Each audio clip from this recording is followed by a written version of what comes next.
we had a double problem. The place was such bad shape, they had let their ISO certification go. All right.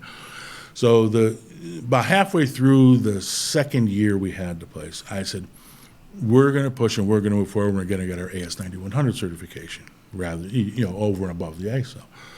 So we spent, and it's when the salesmen come in, they say, oh, yeah, it's only going to cost you $35,000, $40,000 to get your AS certification.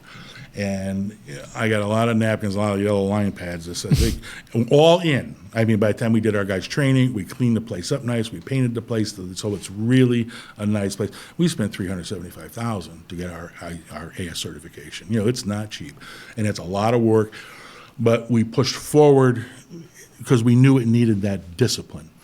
And our sales today are basically the same amount that it was when we bought the place, but we're doing it with 19 people rather than 37.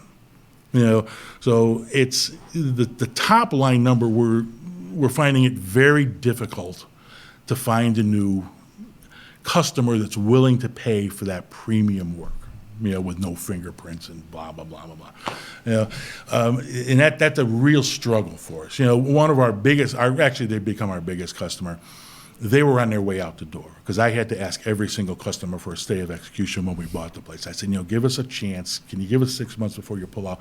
Because I was told face-to-face by everyone, we are actively pursuing a replacement vendor for you guys. And so I bought ourselves some time, and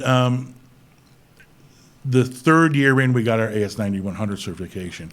Last year, our biggest customer now, we did 9 times with them what we did that third year we were there, because that customer was looking to get out of there because it was such a mess.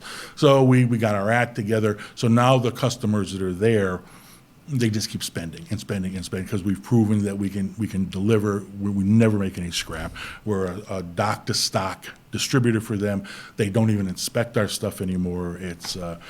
But growing the top line has become a real sore spot, and I haven't been able to find a way to do it.